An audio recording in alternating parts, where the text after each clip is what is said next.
Hello and welcome to the Handicapable Black Women Throne Room.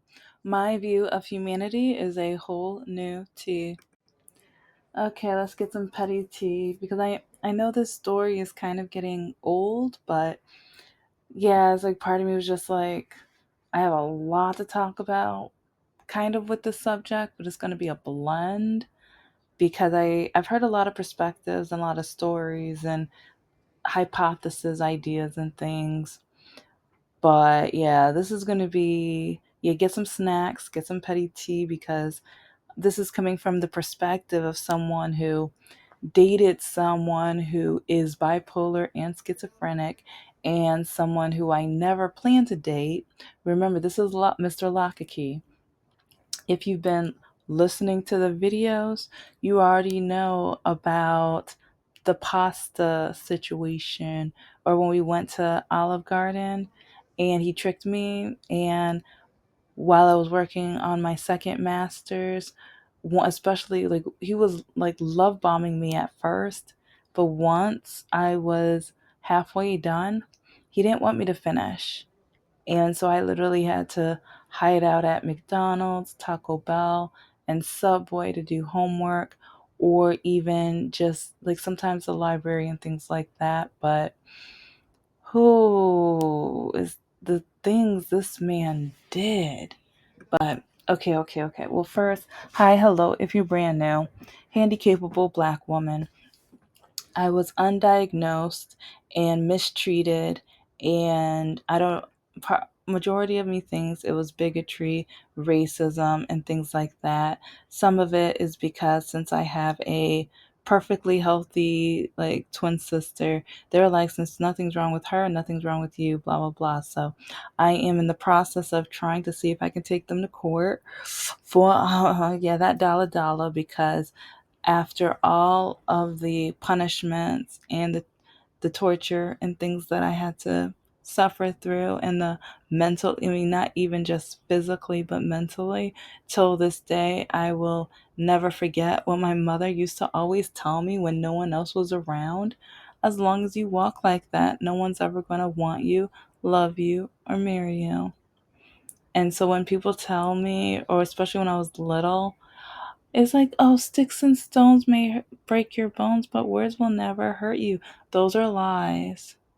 And that's one reason why a lot of people walk around this day with mental like issues.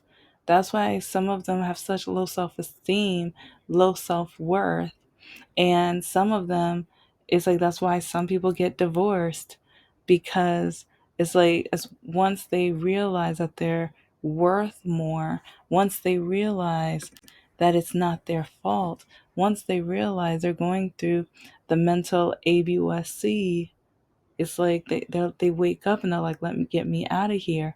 But then we have to remember politically a lot of people want to reverse and take away default divorce because they're like, no, once you marry a man, you're his property. You can't leave unless he wants to get rid of you, and with no money because a house mom isn't a job.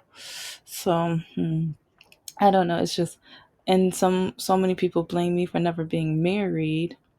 So many people try to blame me for never being married, but like I said, if you've been listening to the over 400 episodes, and also I have screenshots from guys who write me on dating apps because after that awful, terrible, demeaning, just torturous date that I had in November of 2022, after that, I set up and wrote down a list of standards that past exes, including Mr.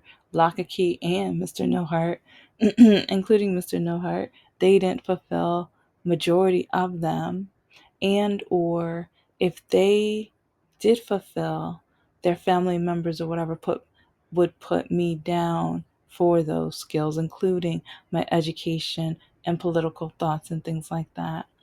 And so when it comes to communication and relationships and dating and your mental state and well-being and everything like that, so many things makes life complex, and those are some of them. And when it comes to this woman,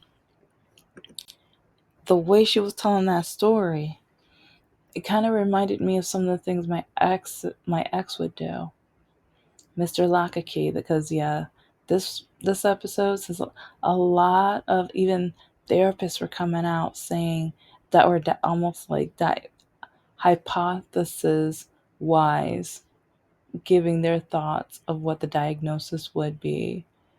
And but then just even the story times of how she went to her psychiatrist, she went to therapist, she went to this person, and everyone was ignoring her. And it just made me think about Mr. Lockakey. And it's because, okay,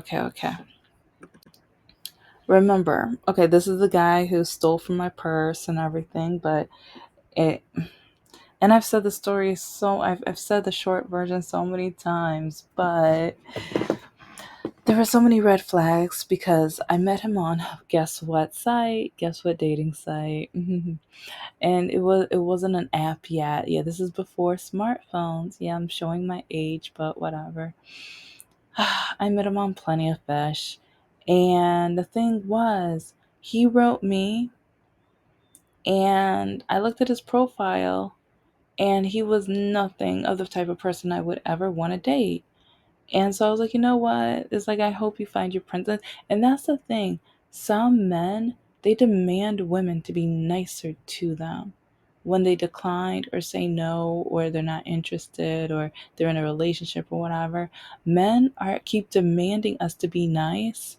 But one thing I've learned, ladies, be mean, be rude, get to the point. Because each time I have been nice, men take that as, oh, she doesn't really mean it. Oh, I'll make her. Oh, I'll figure out a way. Each and every time. Because remember, at my so-called friend's birthday party, yeah, it's like there was this one tall African American man or whatever. He would not leave me alone. He followed me. And the birthday people, because it was a birthday couple, it's like I would even hint to them, I'm not interested in him. Can you guys just help me out? Or even say you need me to help you out with the party somewhere else or whatever. But they were like, no, you're single. It's like, talk to him. And I'm like, but if I'm not interested in it, like, and that really gets on my nerves. It's like, even though someone's single, doesn't mean they have to take every offer, especially if they know their heart will never be in it, or if they know that that person isn't their type to ever want to engage in conversation or time, because we only live one life. And I don't want to waste it. But I wasted 5 years with this no good, stupid scumbag Lockakey. And I say that because if you guys remember, this is the guy, the Olive Garden episode. This is the guy who would threaten to punch holes in walls if I didn't get up and leave with him. This is the guy who he would literally show me when he was cheating on me. Because, yeah, it's like, this is, let's say, I think there were smartphones near the end of our relationship, but there were still cameras. And with the cameras, he would show me pictures of him engaged with another woman. With another woman. Like, they were doing, like, you guys already know what I'm talking about. And if you're too young, ask your mama, ask your dad. But you shouldn't be watching this anyways if you're too young to know about this. But yeah, this, like, all of the Lockakey episodes, remember all of these episodes. Because this is the guy. And especially when it came to him, like, punching the holes in the walls, he would blame me. If you didn't make me, you should get up when I tell you to.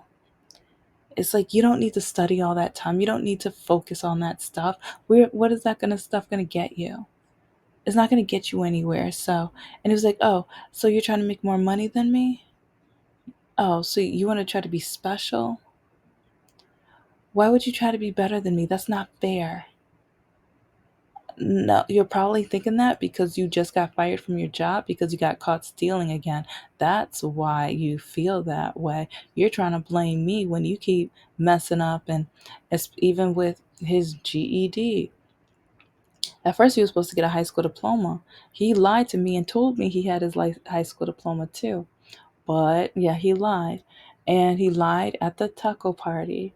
And I was like, that was going to be the last time I saw him because, well, I need to back up because I told you guys that I wasn't interested in him at all, and I wasn't. And I let him know, and I even told him, I hope you find somebody, blah, blah, blah, blah, blah. But for some reason, I think men find me as you're going to be with me until I find someone good enough. You're going to be with me until I find my middle school sweetheart. Yeah, and that's another thing. Mr. Lockakey, whenever he was drunk or on that special candy high up as a kite, yeah, that's when he would tell me that he was only with me until he found his middle school sweetheart. But then after his grandmother died and everything like that, and I knew like all of the threats that he was going to eliminate himself from the earth.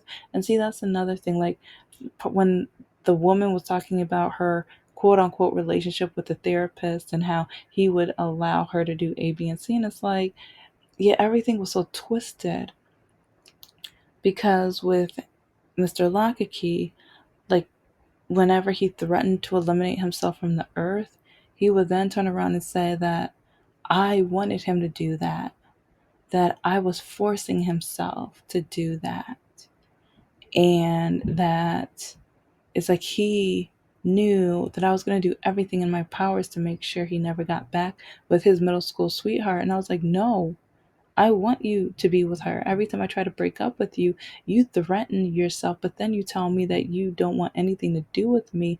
You're only with me until you find her. So then when I'm like, okay, well then I tell you, focus on finding her.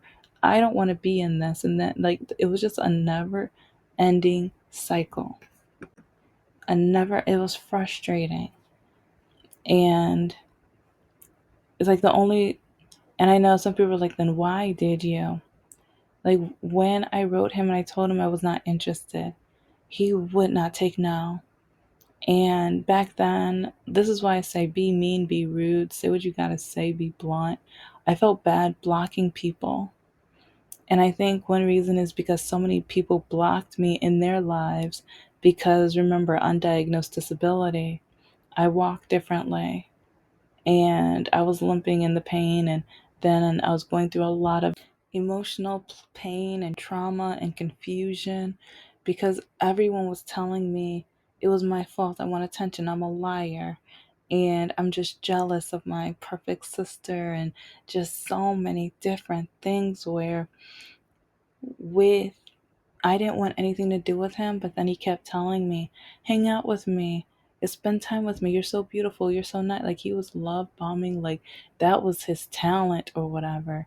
And he was saying everything that no one else was willing to tell me. And I don't mean lie to me or tell me something that's not true, but I think that's one reason why I ended up dating so many of the awful, terrible, just imbeciles that and it was to a point where I gave up on myself. I I hated myself literally. If you've been listening to the episodes, there were mornings where I would wake up and I'm like, I hate my life. And especially while I was dating him, oh, I hated my life because with plenty of fish and everything, he kept writing me. It's like even though I was like, no, no, thank you. But then I was stupid enough and I was like, I'll be nice and I can be like, we can chat until you find your princess. We can chat until you find your love. It's like, but we're not we weren't compatible, and I knew this and I told him this. No, no, no, you have to give me a chance, you have to try me, blah blah blah. I'm gonna prove you wrong and all this other stuff. And I'm like, but we're not a match. But I was like, we can chat. But then his chatting was just like love bombing, love bombing. I can't believe they treat you like that. And you need a safe space. And just come, I will make you so happy. I'll put a smile on your face. You're so beautiful. You're so nice. You're so talented. Oh my gosh, you're getting a second master's. You're brilliant. And you have to remember what my mom told me when I told her I got into grad school for my first master's. She told me, why in the hell did you do that for? And then she yelled at me for over an hour. And then I went in my room and I cried. Yeah. And then I remember she told me something about, because I made dinner. Yeah, I made dinner. I did the laundry. Like everything in the house was clean and stuff. So, but I think it was like something about dinner that it was a new recipe. Like, I don't know. I love trying new recipes and cooking new things. But yeah, but anyway, it's so remembering her reaction to me and then how he was, it's like I see why I got sucked into the nightmare, because at first I was like, you know what, I do need a friend. I do need someone who at least says nice things to me and they won't make me feel like I'm worthless or that I should have never been born. Because that's another thing my mom said. She said, if it wasn't for your twin sister, then I wish you wouldn't have been born. I will never forget. Like, she said it more than once, but there was one specific time I will never forget. And so, anyways, like, I was like, we can hang out as friends, because at first I thought we'll talk for tonight and he'll forget. And since he is of a young, well, he was older than me, but still pretty young or whatever. I think he was in his late 20s. He was a few years older. Think about 4 or 5 years older than me. But in that's another, I don't know, it's just but that's another reason I didn't find us compatible whatsoever, is because with his dating app, all of his majority, not all, but majority of his pictures was him topless, or none of the buttons were buttoned. And it was just like, okay, yeah, he is, yeah, is, and that, because that's one thing I've noticed by that time, like most men who always have to show their body, or they're dependent on a woman being attracted to their chest, they have nothing to talk about. And or, well, I've really noticed a lot of them are conservative. Yeah, a lot of them. It's like they're so dependent that a woman is attracted to their physical that they won't be bothered to ask them the important questions that will keep a woman secure, safe, and also if the woman will be able to know if he can hold a full conversation, and the man isn't like, why am I talking to this woman? I just want to sleep with her. I just want to eat her cooking and have her clean my laundry. That's just, I mean, I know that's not all. If that hurt, I'm talking to you. But if it didn't, I'm not talking about you. But that's just the pattern that I've noticed. And just with his undiagnosed bipolar schizophrenic, because he was diagnosed near the end of our relationship, but I told him years prior, because I kept noticing certain things, and I'm a nerd, so I watched documentaries on bipolar schizophrenia and stuff like that. And so I told him, I was like, why don't you go and maybe to your doctor, and maybe get tested, or maybe they can evaluate, see what's going on. And he would get mad at me and again threaten to punch a hole or whatever. You think I'm crazy? You think I'm crazy? It's like, you better love me. You better, it's like, yeah, because, yeah, that's when he was like, is that what, you're just trying to find an excuse not to be with me. And if you don't want to be with me, then you know what I'm going to do. You know what I'm going to do. Those are like, and I'm not like, there's some times where I imitate exactly how it's said, but those are some scary nights, so I won't. But I don't know. It's just the more that this woman talked about how the therapist was attracted to her and everything like that.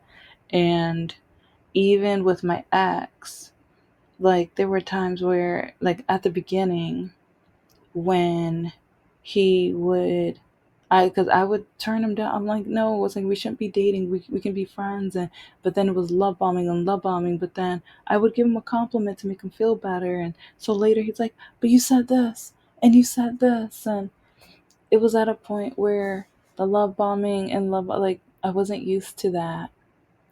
And so I do remember, like, the first kiss was at after when the karaoke bar closed and stuff, and he was just love bombing me.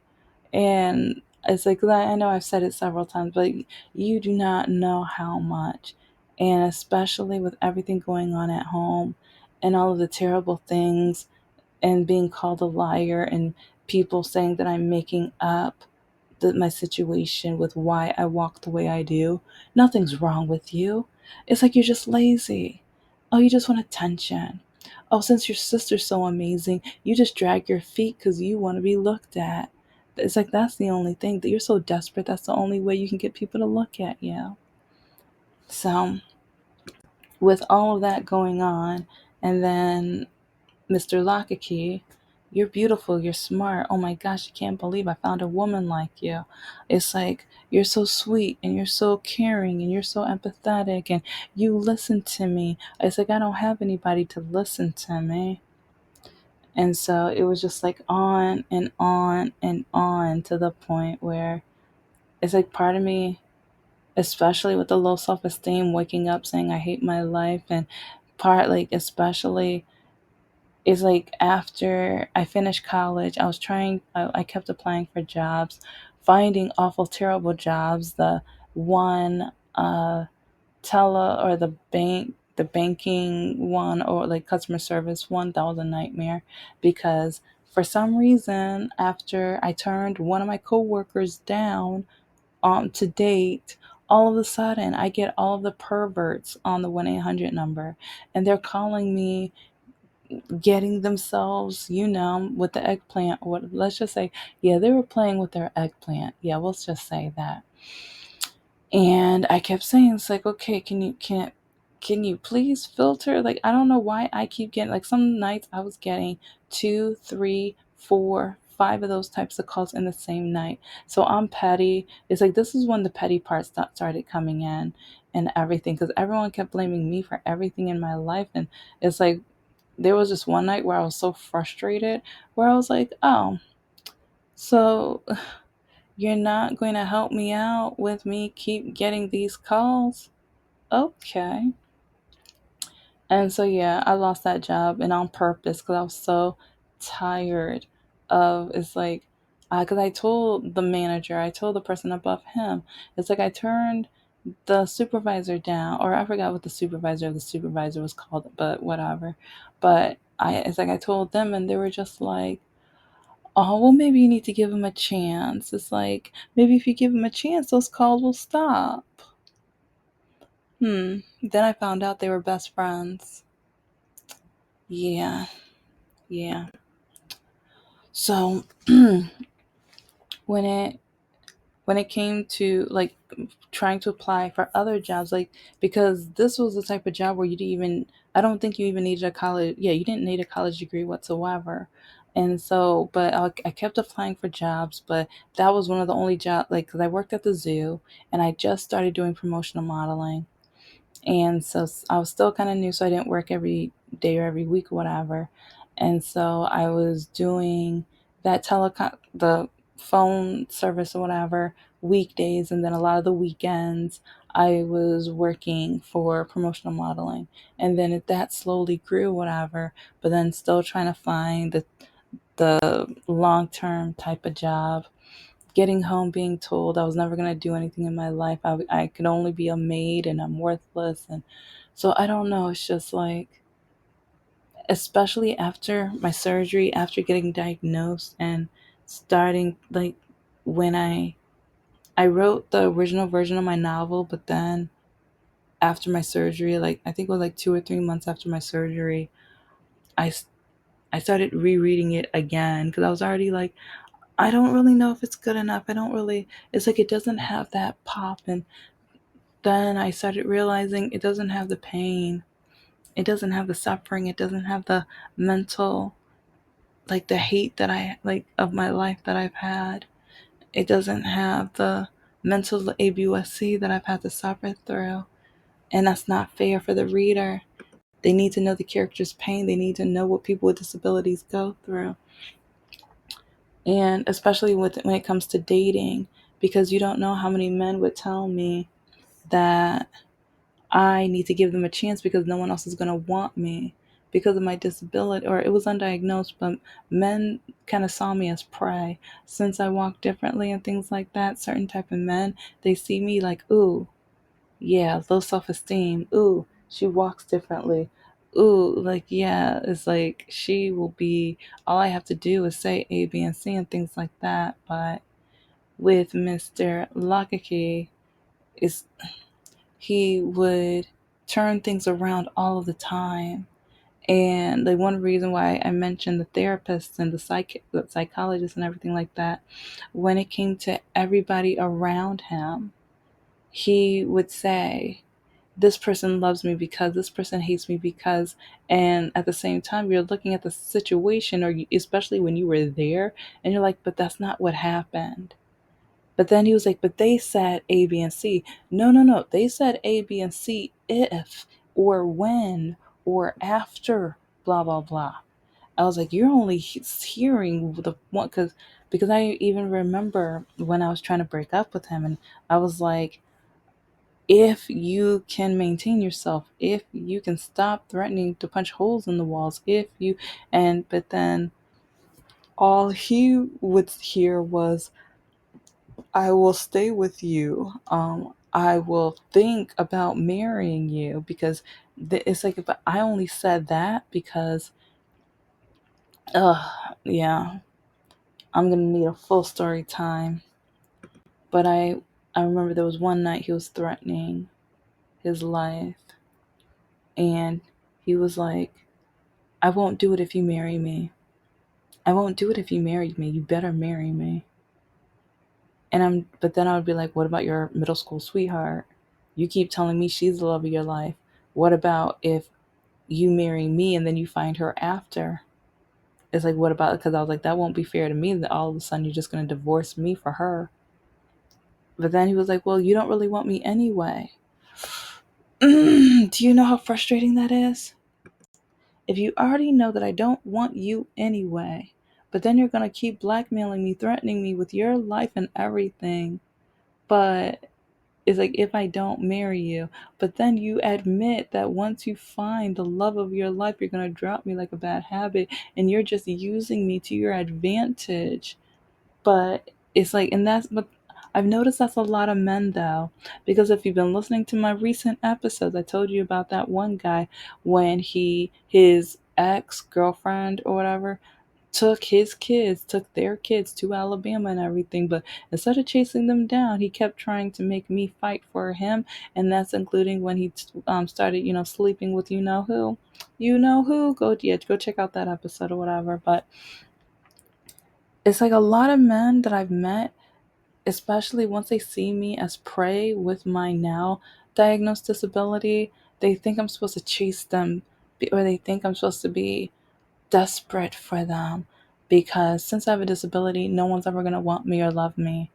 And at the end of the day, I guess maybe in some ways I'm thankful that my mom used to tell me, as long as you walk like that, no one's ever going to want you, love you, or marry you, because now I'm at a place where I'm like, you're right. Because now, like with all of the men who try to force me to be with them, they try to tell me that I'm worthless if I don't date them, or that no one's ever going to want me anyway. So I better just stick with them, or I better just be desperate enough to deal with them, or I better settle with them. But at the same time, no, I want a happy life. I want a happy heart. But then it's just crazy. And I'm probably going to do another story time, but I don't know. The therapist situation just I kept thinking about the crap that Mr. Lockakey put me through. Thank you so much for listening to the Handicapable Black Woman Throne Room. I am a woman, I am of color, and I am handicapable. But most importantly, I am human, and you're human too.